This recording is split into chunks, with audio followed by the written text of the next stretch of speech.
ಇಟ್ಟಿದ್ದಾರೆ. ಈಗ ಒಂದೇ ನಿಮಿಷ ಸನ್ಮಾನ್ಯ ಅಧ್ಯಕ್ಷರೇ, ಸದನ ನಡೀತಾ ಇದೆ. ಈಗ ನಾವೆಲ್ಲ ಸದನದಲ್ಲಿ ಭಾಗವಹಿಸ್ತಾ ಇದ್ದೀವಿ. ಈಗ ಧರ್ಮಸ್ಥಳದ ವಿಚಾರ ಈಗಾಗಲೇ ಬಹಳ ಚರ್ಚೆ ಆಗಿ, ಧರ್ಮಸ್ಥಳದಲ್ಲಿ ಕೊಲೆಗಳಾಗಿದೆ, 106 ಕೊಲೆಗಳಾಗಿದೆ ಅಂತ ಹೇಳಿದಂಥ ವ್ಯಕ್ತಿ ಇವತ್ತು ಸ್ಟೇಟ್ಮೆಂಟ್ ಮಾಡಿದ್ದಾರೆ. ರಾಜ್ಯದ ಮುಖ್ಯಮಂತ್ರಿ 28 ಕೊಲೆ ಮಾಡಿದ್ದಾರೆ ಅಂತೇಳಿ ಸ್ಟೇಟ್ಮೆಂಟ್ ಮಾಡಿದ್ದಾರೆ.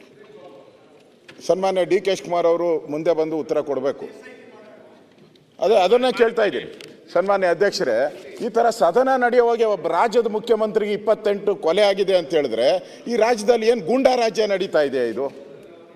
ಹಾಗಾದ್ರೆ ಯಾರು ಬೇಕಾದರೂ ಏನು ಹೇಳ್ಬೋದ? ಈಗ ಅವ್ರು ಯಾವ ವ್ಯಕ್ತಿ SIT ಮಾಡಬೇಕು ಅಂತ ಮುಖ್ಯಮಂತ್ರಿಗಳ ಮೇಲೆ ಪ್ರಭಾವ ಬೀರಿದ್ರು, ಅದೇ ಟೀಮ್ ಪ್ರೆಸ್ ಮೀಟ್ ಮಾಡಿ ಕೂತ್ಕೊಂಡು ಪ್ರೆಸ್ ಮೀಟ್ ಮಾಡಿ ಇವತ್ತು ಅಲ್ಲ ಹೇಳ್ಬಿಡ್ತೀನಿ, ಮುಖ್ಯಮಂತ್ರಿ ಮೇಲೆ ಆಪಾದನೆ. ಹಂಗಾರೆ ಮುಖ್ಯಮಂತ್ರಿ 28 ಕೊಲೆ ಮಾಡಿದ್ದಾರೆ ಅಂತ ತಿಳ್ಕೊಬೇಕಾ? ನಾವು ಯಾರು ನಾವು ಕೊಲೆಗಡಕರು ಅಂತ ಹೇಳ್ಬೇಕಾ ಮುಖ್ಯಮಂತ್ರಿನ? ಸಾಧ್ಯ ಹೇಳಿ ನೀವೇ, ಇಲ್ಲೆಲ್ಲರೂ ಇದ್ದಾರೆ.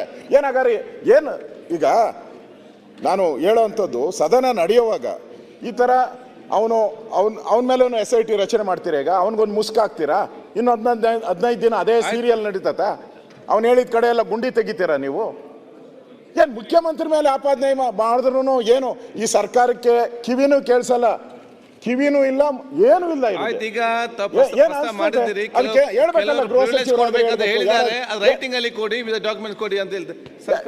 ಆಗ್ಲೇ ರಿಪ್ಲೈ ಮಾಡಿದ್ದಾರೆ ಇದ್ರ ಬಗ್ಗೆ. ನಾನಲ್ಲ, ಡಿ ಕೆ ಶಿವಕುಮಾರ್ ಅವರು ರಿಪ್ಲೈ ಮಾಡಿದ್ದಾರೆ.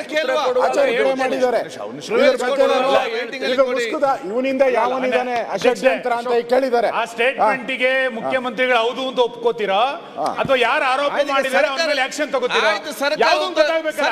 ಮೌನವಾಗಿದ್ರೆ ಹೌದು ಕೊಲೆ ಮಾಡಿದೀವಿ ಅಂತ, ಕೊಲೆ ಮಾಡಿಲ್ಲ ಅಂತಂದ್ರೆ ಆ ವ್ಯಕ್ತಿ ಮೇಲೆ ಆಕ್ಷನ್ ತಗೊಳ್ಬೇಕು. ಅಲ್ಲ, ಕೊಡ್ತೀವಿ ತಮ್ಮ ಮೂಲಕ, ಮೌನವಾಗಿ ಏನಿಲ್ಲ, ಅದಕ್ಕೆ ತಕ್ಕ ಉತ್ತರ ಕೊಡ್ತೀವಿ. ಕೊಡ್ತೀರಾ? ಎಲ್ಲೂ ಏನ್ ಬೇಕಾದ್ರೂ ಮಾತಾಡೋ ಪರಿಸ್ಥಿತಿ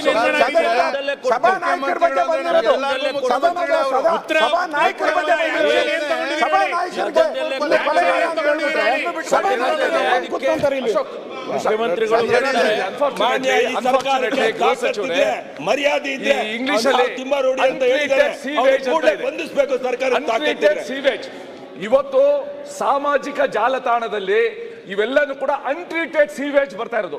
ಒಬ್ಬ ಮುಖ್ಯಮಂತ್ರಿ 28 ಮರ್ಡರ್ ಮಾಡಿದ್ದಾರೆ ಅಂತ ಒಬ್ಬ ವ್ಯಕ್ತಿ ಧೈರ್ಯವಾಗಿ ಹೇಳ್ಬೋದಾದ್ರೆ, if the government cannot take immediate action, ಏನಿದು? How are we allowing it?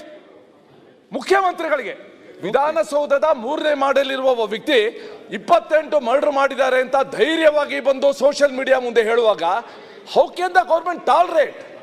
ಮನೆ ಸರ್ಕಾರ ಅಣ್ಣ ಒಂದೇ ಒಂದು ನಿಮಿಷ ಅಧ್ಯಕ್ಷರೇ, ಸಂಬಂಧಪಟ್ಟಿದೆ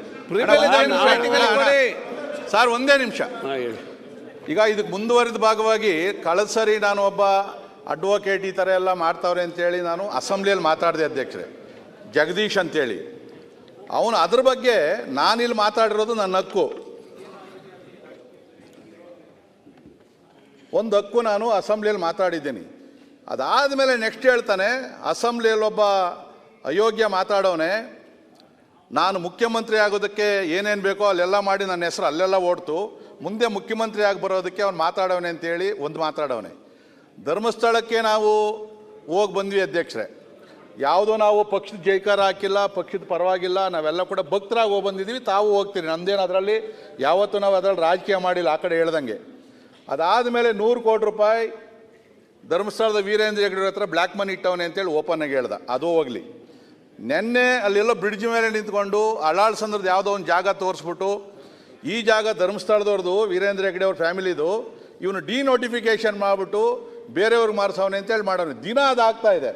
ನನ್ನ ಹಕ್ಕುಗಳಿಗೆ ಚ್ಯುತಿ ತರ್ತಾವನೆ. ನಾನು ಅಸೆಂಬ್ಲಿಯಲ್ಲಿ ಮಾತಾಡಿರೋ ಅಂಥ ವಿಚಾರಗಳು ಕೂಡ ಮಾತಾಡಿದ್ರೆ ನಾನು ಇನ್ನೆಲ್ಲಿ ಮಾತಾಡಬೇಕು? ಅದಕ್ಕೆ ನಾನು ಹಕ್ಕುಚ್ಯುತಿದು ರೆಕಾರ್ಡ್ ಸಮೇತ ತಮ್ಮ ಕೊಡ್ತಾ ಇದ್ದೀನಿ. ದಯವಿಟ್ಟು ತಾವಿಲ್ಲಿ ಹಕ್ಕುಚ್ಯುತಿಗೆ ಆ ಲಾಯರ್ ಜಗದೀಶ್ ಅವ್ರದ್ದು ಏನಿದೆಯೋ ಅದೇ ರೀತಿಯಲ್ಲಿ ಆ ತಿಮ್ರೋಡಿದು ಏನು ಹೇಳಿದ್ರು ದಯವಿಟ್ಟು ಮಂಡಿಸ್ಬೇಕು ಅಂತಕ್ಕಂಥದ್ದು ಈ ರೆಕಾರ್ಡ್ಸ್ ಕೊಡ್ತಾ ಇದ್ದೀನಿ. ಈಗ ಅನೌನ್ಸ್ ಮಾಡಬೇಕು.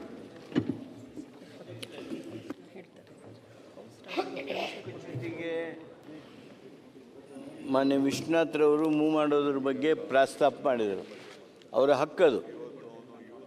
ಸದನದಲ್ಲಿ ನಮಗಿರ್ತಕ್ಕಂಥ ದೊಡ್ಡ ಹಕ್ಕಂದ್ರೆ ಪ್ರಿವಿಲೇಜ್ ಮೋಷನ್. ಅದಕ್ಕೆ ನಿಯಮಾವಳಿಗಳಿವೆ. ಆ ನಿಯಮಾವಳಿಗಳಂತೆ ಅವರು ನೋಟಿಸ್ ಕೊಡಲಿ. ಅದನ್ನು ಸದನ ಇಂಥ ಪ್ರಕರಣಗಳನ್ನಂತೂ ನೀವು ಅದೇನೋ ಹೇಳಿದ್ರಲ್ಲ, ಅದು ಯಾರೋ ಒಬ್ಬರು ಇಂಥವನು ಮಾತನಾಡಿದ್ದಾನೆ, ಸದನಕ್ಕೆ ಆಗಿರ್ತಕ್ಕಂಥ ಗೌರವ ಹೌದು ಅದು. ಆದ್ದರಿಂದ ಅದನ್ನು ನೀವು ನೋಟಿಸ್ ಕೊಡಿ ನಿಯಮನ ಪ್ರಕಾರ. ಅದಕ್ಕೆ ಸೂಕ್ತವಾಗಿರ್ತಕ್ಕಂಥ ಸ್ಪಂದನೆಯನ್ನು ಸರ್ಕಾರನೂ ಮಾಡುತ್ತೆ. ಮಾನ್ಯ ಸಭಾಧ್ಯಕ್ಷರು ಅಂಥ ನೋಟಿಸ್ಗಳನ್ನು ಒಪ್ಪಬೇಕು ಅಂತೇಳಿ ನಾನು ನಿಮ್ಮಲ್ಲಿ ಕೋರ್ತೇನೆ. ನ್ಯೂಸ್ ಫಸ್ಟ್ ನಿರ್ಭೀತಿಯಿಂದ ನಿಮ್ಮ ಪರವಾಗಿ.